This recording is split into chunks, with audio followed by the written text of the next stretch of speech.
இயேசுவை நேசிப்பவர்கள் பைபிளை வாசிப்பார்கள். இந்த சேனலை பின்பற்றினால் ஓராண்டில் வேதாகமத்தை வாசித்து முடித்து விடலாம்.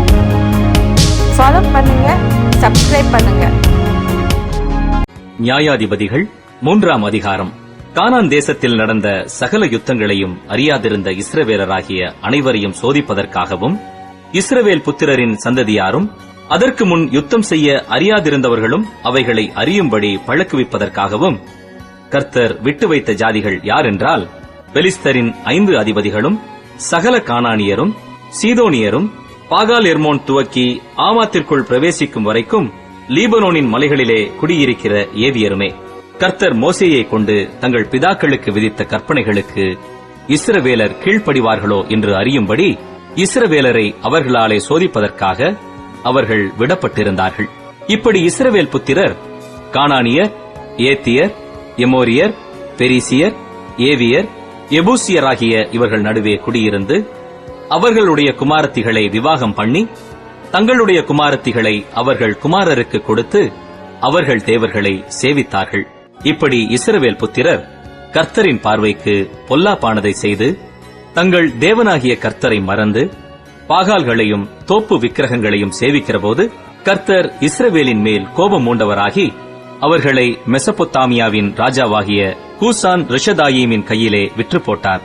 இப்படியே இஸ்ரவேல் புத்திரர் கூசான் ரிஷதாயீமை 8 வருஷம் சேவித்தார்கள். இஸ்ரவேல் புத்திரர் கர்த்தரை நோக்கி கூப்பிட்ட போது கர்த்தர் இஸ்ரவேல் புத்திரரை ரட்சிக்கும்படி காலேபின் தம்பியான கேனாசுடைய குமாரனாகிய ஒத்னியேல் என்னும் ஒரு இரட்சகனை அவர்களுக்கு எழும்ப பண்ணினார். அவன் மேல் கர்த்தருடைய ஆவி வந்திருந்ததினால் அவன் இஸ்ரவேலை நியாயம் விசாரித்து யுத்தம் பண்ண புறப்பட்டான். கர்த்தர் மெசொப்பொத்தாமியாவின் ராஜாவாகிய கூசான் ரிஷதாயிமை அவன் கையிலே ஒப்புக் கொடுத்தார். ஆகையால் அவன் கை கூசான் ரிஷதாயிமின் மேல் பலம் கொண்டது. தேசம் 40 வருஷம் அமைதலாயிருந்தது. கேனாசின் குமாரனாகிய ஒத்னியேல் மரணமடைந்தான். இஸ்ரவேல் புத்திரர் மறுபடியும் கர்த்தரின் பார்வைக்கு பொல்லாப்பானதை செய்தார்கள்.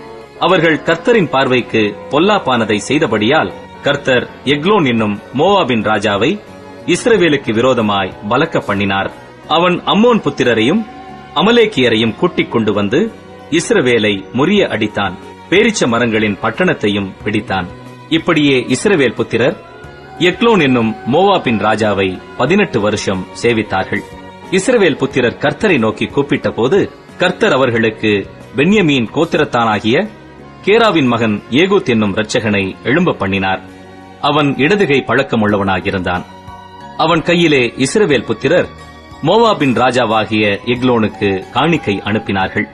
ஏகூத் இருபுறமும் கருக்கும் 1 முழ நீளமுமான ஒரு கத்தியை உண்டு பண்ணி அதை தன் வஸ்திரத்துக்குள்ளே தன் வலது புறத்து இடுப்பிலே கட்டிக்கொண்டு காணிக்கையை மோவாபின் ராஜாவாகிய எக்லோனுக்கு செலுத்தினான். எக்லோன் மிகவும் ஸ்தூலித்த மனுஷனாயிருந்தான். அவன் காணிக்கையை செலுத்தி தீர்ந்த பின்பு காணிக்கையை சுமந்து வந்த ஜனங்களை அனுப்பிவிட்டான். அவனோ கில்காலில் உள்ள சிலைகள் இருக்கும் இடத்திலிருந்து திரும்பி வந்து, ராஜாவே, உம்மிடத்தில் சொல்ல வேண்டிய ரகசியமான ஒரு வார்த்தை உண்டு என்றான். அதற்கு அவன், பொறு என்றான். அப்பொழுது அவனிடத்தில் நின்ற யாவரும் அவனை விட்டு வெளியே போய்விட்டார்கள். ஏகூத் அவன் கிட்டே போனான். அவனோ தனக்கு தனிப்புற இருந்த குளிர்ச்சியான அறை வீட்டில் உட்கார்ந்திருந்தான். அப்பொழுது ஏகூத், உம்மிடத்தில் சொல்ல வேண்டிய தேவ வாக்கு எனக்கு உண்டு என்றான். அவன் தன் ஆசனத்திலிருந்து எழுந்திருந்தான். உடனே ஏகூத் தன் இடது கையை நீட்டி தன் வலது புறத்து இடுப்பிலே கட்டியிருந்த கத்தியை உருவி அதை அவன் வயிற்றிற்குள் பாய்ச்சினான். அலகோடே கூட கைப்பிடியும் உள்ளே புகுந்தது. அவனுடைய வயிற்றிற்குள் போன கத்தியை இவன் இழுக்கக்கூடாத படிக்கு நினம் அலகை சுற்றி கொண்டடைத்தது. அது பின்புறத்திலே புறப்பட்டது. ஏகூத் புறப்பட்டு அறை வீட்டின் கதவை சாத்தி பூட்டி போட்டு கொலுக்கூடத்தின் வழியாய் போய்விட்டான். அவன் போன பின்பு ஊழியக்காரர் வந்து பார்த்தார்கள். இதோ அறை வீட்டின் கதவு பூட்டியிருந்தது. ஆகையால் அவர் அந்த குளிர்ச்சியான அறையிலே மல ஜலாதிக்கிருக்கிறாராக்கும் என்றார்கள். அவர்கள் சலித்து போக மட்டும் காத்திருந்தார்கள். அவன் அறை வீட்டின் கதவை திறக்கவில்லை. ஆகையால் ஒரு திறவுகோலை எடுத்து திறந்தார்கள். இதோ அவர்கள் ஆண்டவன் தரையிலே செத்துக் கிடந்தான். அவர்கள் தாமதித்துக் கொண்டிருந்த போது ஏகூத் ஓடிப்போய் சிலைகளுள்ள இடத்தை கடந்து சேயிராத்தை சேர்ந்து தப்பினான். அங்கே வந்தபோது எப்பிராயிம் மலையில் எக்காளம் ஊதினான். அப்பொழுது இஸ்ரவேல் புத்திரர் அவனோடே கூட மலையிலிருந்து இறங்கினார்கள்.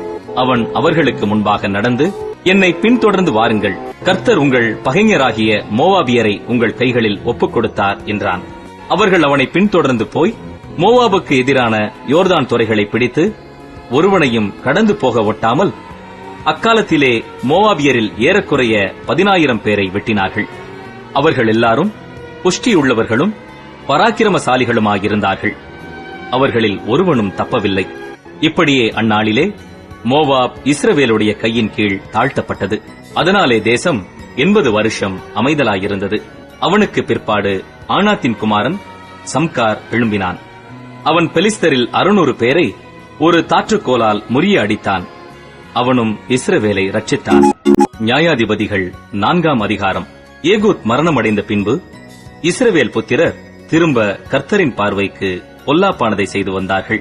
ஆகையால் கர்த்தர் அவர்களை ஆத்சோரில் ஆளுகிற யாபீன் என்னும் கானானியருடைய ராஜாவின் கையிலே விற்று போட்டார். அவனுடைய சேனாபதிக்கு சிசரா என்று பேர். அவன் புறஜாதிகளுடைய பட்டணமாகிய அரோசேத்திலே குடியிருந்தான். அவனுக்கு 900 இருப்பு ரதங்கள் இருந்தது. அவன் இஸ்ரவேல் புத்திரரை 20 வருஷம் கொடுமையாய் ஒடுக்கினான். இஸ்ரவேல் புத்திரர் கர்த்தரை நோக்கி முறையிட்டார்கள். அக்காலத்திலே லபிதோத்தின் மனைவியாகிய தெபோராள் என்னும் தீர்க்க தரிசியானவள் இஸ்ரவேலை நியாயம் விசாரித்தாள். அவள் எப்பிராயிம் மலை தேசமான ராமாவுக்கும் பெத்தேலுக்கும் நடுவில் இருக்கிற தெபோராளின் பேரிச்ச மரத்தின் கீழே குடியிருந்தாள். அங்கே இஸ்ரவேல் புத்திரர் அவளிடத்திற்கு நியாய விசாரணைக்கு போவார்கள். அவள் நப்தலியில் உள்ள கேதேசில் இருக்கிற அபினோகாமின் குமாரன் பாராக்கை வரவழைத்து, நீ நப்தலி புத்திரரிலும் செபுலோன் புத்திரரிலும் 10,000 பேரை கூட்டிக் கொண்டு தாபோர் மலைக்கு போகக் கடவாய் என்றும், நான் யாபீனின் சேனாபதியாகிய சிசராவையும் அவன் ரதங்களையும் அவன் சேனையையும் கீசோன் பள்ளத்தாக்கிலே உன்னிடத்திற்கு வர இழுத்து அவனை உன் கையில் ஒப்புக் கொடுப்பேன் என்றும் இஸ்ரவேலின் தேவனாகிய கர்த்தர் உனக்கு கட்டளையிடவில்லையா என்றாள். அதற்கு பாராக், நீ என்னோடே கூட வந்தால் போவேன், என்னோடே கூட வராவிட்டால் நான் போக மாட்டேன் என்றான். அதற்கு அவள், நான் உன்னோடே கூட நிச்சயமாய் வருவேன், ஆனாலும் நீ போகிற பிரயாணத்தில் உண்டாகிற மேன்மை உனக்கு கிடையாது. கர்த்தர் சிசராவை ஒரு ஸ்திரியின் கையில் ஒப்புக் கொடுப்பார் என்று சொல்லி தெபோராள் எழும்பி பாராக்கோடே கூட கேதேசுக்கு போனாள். அப்பொழுது பாராக் செபுலோன் மனுஷரையும் நப்தலி மனுஷரையும் கேதேசுக்கு வரவழைத்து தன்னை பின் செல்லும் 10,000 பேரோடே போனான். தெபோராளும் அவனோடே கூட போனாள். கேனியனான ஏபேர் என்பவன் மோசேயின் மாமனாகிய ஒபாவின் புத்திரராயிருக்கிற கேனியரை விட்டு பிரிந்து கேதேசின் கிட்ட இருக்கிற சானாயும் என்னும் கர்வாலி மரங்கள் அருகே தன் கூடாரத்தை போட்டிருந்தான்.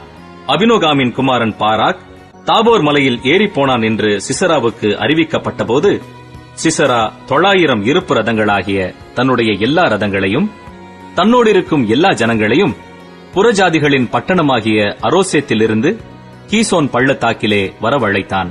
அப்பொழுது தெபோராள் பாராக்கை நோக்கி, எழுந்து போ, கர்த்தர் சிசராவை உன் கையில் ஒப்புக் கொடுக்கும் நாள் இதுவே, கர்த்தர் உனக்கு முன்பாக புறப்படவில்லையா என்றாள். அப்பொழுது பாராக்கும் அவன் பின்னாலே 10,000 பேரும் தாபோர் மலையிலிருந்து இறங்கினார்கள். கர்த்தர் சிசராவையும் அந்த எல்லா ரதங்களையும் சேனை அனைத்தையும் பாராக்குக்கு முன்பாக பட்டய கருக்கினால் கலங்கடித்தார். சிசரா ரதத்தை விட்டிறங்கி கால்நடையாய் ஓடிப்போனான். பாராக் ரதங்களையும் சேனையையும் புறஜாதிகளுடைய அரோசேத் மட்டும் துரத்தினான். சிசராவின் சேனையெல்லாம் பட்டய கருக்கினால் விழுந்தது, ஒருவனும் மீதியாயிருக்கவில்லை. சிசரா கால்நடையாய் கேனியனான ஏபேரின் மனைவி யாகேலுடைய கூடாரத்திற்கு ஓடி வந்தான். அப்பொழுது யாபீன் என்னும் ஆத்சோரின் ராஜாவுக்கும் கேனியனான ஏபேரின் வீட்டுக்கும் சமாதானம் உண்டாயிருந்தது. யாகேல் வெளியே சிசராவுக்கு எதிர்கொண்டு போய், உள்ளே வாரும் என் ஆண்டவனே, என் அண்டை உள்ளே வாரும், பயப்படாதேயும் என்று அவனோடே சொன்னாள். அப்படியே அவள் அண்டை கூடாரத்தில் உள்ளே வந்தபோது அவனை ஒரு சமுக்காளத்தினாலே மூடினாள். அவன் அவளை பார்த்து, குடிக்க எனக்கு கொஞ்சம் தண்ணீர் தா, தாகமாயிருக்கிறேன் என்றான். அவள் பால் துருத்தியை திறந்து அவனுக்கு குடிக்க கொடுத்து திரும்பவும் அவனை மூடினாள். அப்பொழுது அவன், நீ கூடார வாசலிலே நின்று யாராவது ஒருவன் வந்து இங்கே யாராகிலும் இருக்கிறார்களா என்று உன்னிடத்தில் கேட்டால் இல்லை என்று சொல் என்றான். பின்பு ஏபேரின் மனைவியாகிய யாகேல் ஒரு கூடார ஆணியை எடுத்து தன் கையிலே சுத்தியை பிடித்துக் கொண்டு மெல்ல அவன் அண்டையில் வந்து அவன் நெற்றியிலே அந்த ஆணியை அடித்து போட்டாள். அது உருவி போய் தரையிலே புதைந்தது. அப்பொழுது ஆயாசமாய் தூங்கின அவன் செத்துப்போனான். பின்பு சிசராவை தொடர்கிற பாராக் வந்தான். அப்பொழுது யாகேல் வெளியே அவனுக்கு எதிர்கொண்டு போய், வாரும், நீர் தேடுகிற மனுஷனை உமக்கு காண்பிப்பேன் என்று சொன்னாள். அவன் அவளிடத்திற்கு வந்தபோது, இதோ சிசரா செத்து கிடந்தான். ஆணி அவன் நெற்றியில் அடித்திருந்தது. இப்படி தேவன் அந்நாளிலே கானானியரின் ராஜாவாகிய யாபீனை இஸ்ரவேல் புத்திரருக்கு முன்பாக தாழ்த்தினார்.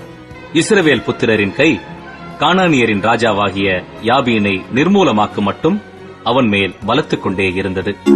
நியாயாதிபதிகள் 5ஆம் அதிகாரம்.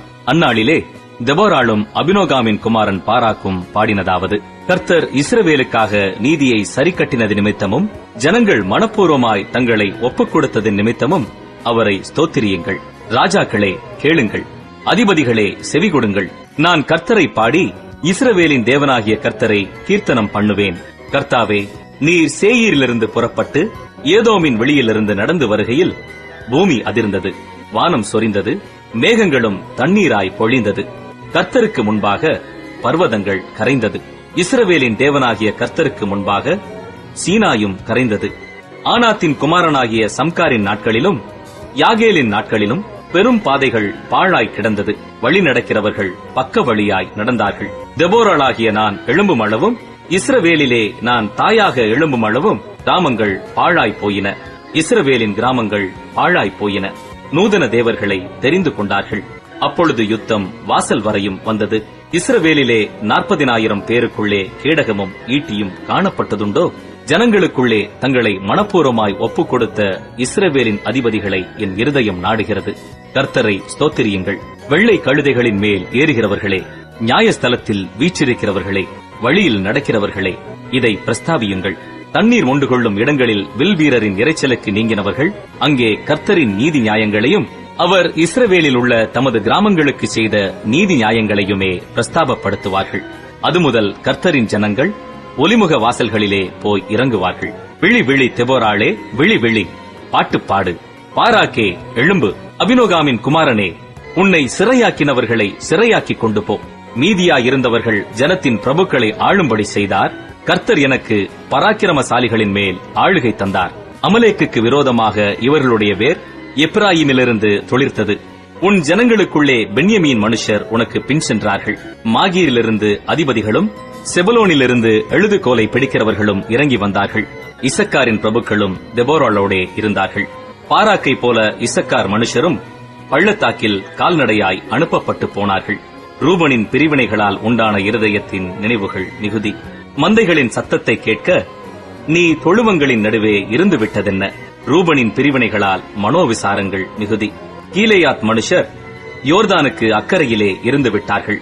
தான் மனுஷர் கப்பல்களில் தங்கியிருந்ததென்ன? ஆசேர் மனுஷர் கடற்கரையிலே தங்கி தங்கள் குடாக்களில் தாபரித்தார்கள். செபுலோனும் நப்தலியும் போர்க்களத்து முனையிலே தங்கள் உயிரை எண்ணாமல் மரணத்துக்கு துணிந்து நின்றார்கள். ராஜாக்கள் வந்து யுத்தம் பண்ணினார்கள். அப்பொழுது கானானியரின் ராஜாக்கள் மெகிதோவின் தண்ணீர் அருகான தானாக்கிலே யுத்தம் பண்ணினார்கள். அவர்களுக்கு திரவிய கொள்ளை கிடைக்கவில்லை. வானத்திலிருந்து யுத்தம் உண்டாயிற்று. நட்சத்திரங்கள் தங்கள் அயனங்களிலிருந்து சிசராவோடே யுத்தம் பண்ணின. கீசோன் நதி, பூர்வ நதியாகிய கீசோன் நதியே அவர்களை அடித்துக் கொண்டு போயிற்று. என் ஆத்துமாவே, நீ பலவான்களை மிதித்தாய். அப்பொழுது குதிரைகளின் குழம்புகள் பாய்ச்சலினாலே, பலவான்களின் பாய்ச்சலினாலேயே பிளந்து போயின. மேரோசை சபியுங்கள், அதன் குடிகளை சபிக்கவே சபியுங்கள் என்று கர்த்தருடைய தூதனானவர் சொல்லுகிறார். அவர்கள் கர்த்தர் பட்சத்தில் துணை நிற்க வரவில்லை. பராக்கிரமசாலிகளுக்கு விரோதமாய் அவர்கள் கர்த்தர் பட்சத்தில் துணை நிற்க வரவில்லையே. ஸ்திரீகளுக்குள்ளே கேனியனான ஏபேரின் மனைவியாகிய யாகேல் ஆசீர்வதிக்கப்பட்டவள். கூடாரத்தில் வாசமாயிருக்கிற ஸ்திரீகளுக்குள்ளே அவள் ஆசீர்வதிக்கப்பட்டவளே. தண்ணீரை கேட்டான், பாலை கொடுத்தாள். ராஜாக்களின் கிண்ணியிலே வெண்ணெயை கொண்டு வந்து கொடுத்தாள். தன் கையால் ஆணியையும் தன் வலது கையால் தொழிலாளரின் சுத்தியையும் பிடித்து சிசராவை அடித்தாள். அவன் நெற்றியில் உருவக் கடாவி அவன் தலையை உடைத்து போட்டாள். அவள் காலருகே அவன் மடங்கி விழுந்து கிடந்தான். அவள் காலருகே மடங்கி விழுந்தான்.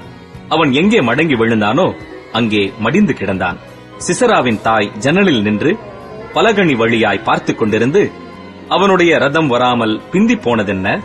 அவனுடைய ரதங்களின் ஓட்டம் தாமதிக்கிறதென்ன என்று புலம்பினாள்.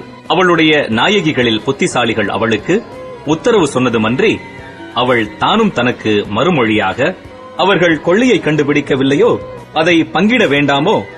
ஆளுக்கு 2 பெண்களையும், சிசராவுக்கு கொள்ளையிட்ட பலவர்ணமான ஆடைகளையும், கொள்ளையிட்ட பலவர்ணமான சித்திர தையல் ஆடைகளையும், கொள்ளையிட்டவர்களின் கழுத்துக்கு இருபுறமும் பொருந்தும் சித்திர தையல் உள்ள பல வருணமான ஆடையையும் கொடுக்க வேண்டாமோ என்றாள். கர்த்தாவே, உம்மை பகைக்கிற யாவரும் இப்படியே அழியக் கடவர்கள். அவரில் அன்பு கூறுகிறவர்களோ வல்லமையோடே உதிக்கிற சூரியனைப் போல இருக்க கடவர்கள் என்று பாடினார்கள். பின்பு தேசம் 40 வருஷம் அமைதலாயிருந்தது. சங்கீதம் 132. கர்த்தாவே, தாவீதையும் அவனுடைய சகல உபத்திரவத்தையும் நினைத்தருளும். அவன், நான் கர்த்தருக்கு ஒரு இடத்தையும் யாக்கோபின் வல்லவருக்கு ஒரு வாசஸ்தலத்தையும் காண மட்டும் என் வீடாகிய கூடாரத்தில் பிரவேசிப்பதும் இல்லை, என் படுக்கையாகிய கட்டிலின் மேல் ஏறுவதும் இல்லை. என் கண்களுக்கு நித்திரையையும் என் இமைகளுக்கு உறக்கத்தையும் வரவிடுவதுமில்லை என்று கர்த்தருக்கு ஆணையிட்டு யாக்கோபின் வல்லவருக்கு பொருத்தனை பண்ணினான். இதோ, நாம் எப்பிராத்தாவிலே அதன் செய்தியை கேட்டு வனத்தின் வெளிகளில் அதை கண்டோம். அவருடைய வாசஸ்தலங்களுக்குள் பிரவேசித்து அவர் பாதப்படியில் பணிவோம். கர்த்தாவே, உமது வல்லமை விளங்கும் பெட்டியுடன் நீர் உமது தாபர ஸ்தலத்திற்குள் எழுந்தருளும். உம்முடைய ஆசாரியர்கள் நீதியை தரித்து உம்முடைய பரிசுத்தவான்கள் கெம்பீரிப்பார்களாக. நீர் அபிஷேகம் பண்ணுவித்தவனின் முகத்தை உமது தாசனாகிய தாவீது நிமித்தம் புறக்கணியாதிரும். உன் கற்பத்தின் கனியை உன் சிங்காசனத்தின் மேல் வைப்பேன் என்றும், உன் குமாரர் என் உடன்படிக்கையையும் நான் போதிக்கும் என் சாட்சிகளையும் காத்து நடந்தால் அவர்கள் குமாரரும் என்றென்றைக்கும் உன் சிங்காசனத்தில் வீற்றிருப்பார்கள் என்றும் கர்த்தர் தாவீதுக்கு உண்மையாய் ஆணையிட்டார். அவர் தவறமாட்டார். கர்த்தர் சீயோனை தெரிந்து கொண்டு அது தமக்கு வாசஸ்தலமாகும்படி விரும்பினார். இது என்றென்றைக்கும் நான் தங்குமிடம். இதை நான் விரும்பினபடியால் இங்கே வாசம் பண்ணுவேன். அதன் ஆகாரத்தை நான் ஆசீர்வதித்து வருவேன். அதன் ஏழைகளை நான் அப்பத்தினால் திருப்தியாக்குவேன். அதன் ஆசாரியர்களுக்கு ரட்சிப்பை உடுத்துவேன். அதில் உள்ள பரிசுத்தவான்கள் மிகவும் கெம்பீரிப்பார்கள். அங்கே தாவீதுக்காக ஒரு கொம்பை முளைக்க பண்ணுவேன். நான் அபிஷேகம் பண்ணுவித்தவனுக்காக ஒரு விளக்கை ஆயத்தம் பண்ணினேன். அவன் சத்துருக்களுக்கு வெட்கத்தை உடுத்துவேன். அவன் மீதிலோ அவன் கிரீடம் போக்கும் என்றார்.